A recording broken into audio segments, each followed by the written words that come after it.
Hey, Rockstars, welcome to the Retail Leasing Playbook podcast.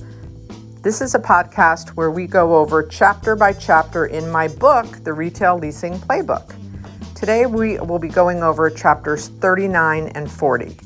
Chapter 39's title is Resist Playing Defense. So what I talk about in this chapter is making sure that you're continually asking questions. Even when the prospect might try to have you sell them, the selling, which I also call telling, never works. I have a saying that I got from Tom Hopkins early on in my career: "Tellin' ain't sellin', askin' is." So let's say the prospect says to you, "Well, why do you think I should lease here?" Which, they never do that, right? No one ever asks you that. But maybe they are saying, well, your rent is too high. I'm looking at a deal down the street that the rent is cheaper. They're leading you to think that they want you to convince them. And they truly don't want you to convince them, right? If you say it, it's false. If they say it, it's true. So if they're hemming and hawing and saying, well, we'd really like to get a better deal, we are looking at other locations, I always then go back to the questions. For example, well, you mentioned that the number one priority for you is traffic.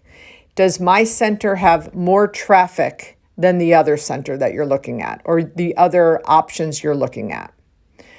They might say yes, they might say no. If they said no, it doesn't, then I would turn around to them and say, well, since traffic was your most important criteria, what is it about my center that you're still talking to me?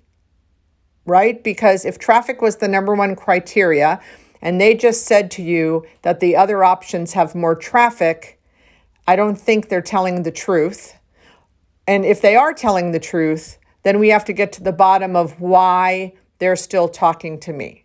Maybe my rent is cheaper, and maybe rent is more of the factor for the criteria than the traffic.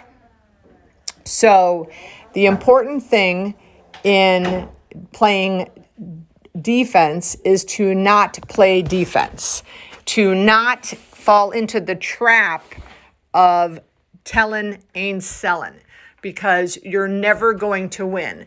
People don't like to be told. They like to be the expert. So every time a prospect tries to get me to tell, I immediately turn around and try to ask the question. A great exercise to do to prepare for this is what I call the questions and benefits. List on the left-hand column the list of benefits for your shopping center. For example, I have a lot of traffic. And then next to the benefit, write down a question that you can ask the prospect. It's a great way for you to get them to tell you what is important to them, and hopefully it matches your shopping center. On chapter 40, the title is Always Calculate and Quantify Value. The nickname of the chapter should be Reduction to the Ridiculous. I'm a big fan of reducing the items that we're in difference with. So if let's say you're quoting, and I hate that, but let's say your rate is $30 a square foot, and they want to pay $25, the difference is $5 a square foot. Quantifying the difference to them is important, and then allowing or discussing how they could make up the difference. I give an example in the book of a situation with a pizza restaurant where the pizza restaurant wants to pay $25 and my rent is $30. And in the example, I have a Publix anchored shopping center, and he's telling me that he can get $25 down the street in a Winn-Dixie center. So I ask a lot of questions like, do you think there's more traffic in the Publix center? Yes. Do you think the traffic in the Publix center will spend more money? Yes. And then I calculate the difference between the $5 over 12 months, 30 days, et cetera. And it comes down to $16.67 per day difference. And then I say, how much is your average pizza? $10. So can you sell 1.5 pizzas more in my public center than you can in the Winn-Dixie Center?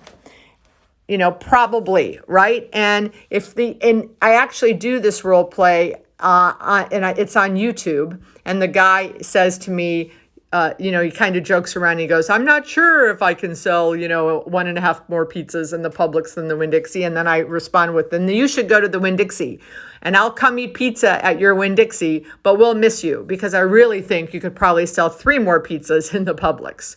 So reduction to the ridiculous is a phenomenal way to really get everyone to understand what we're talking about. It may seem like $5 a square foot is big, and it's definitely better in value for the owner, right? If you do a 10 cap on that, it's great, and I don't want you to reduce the value.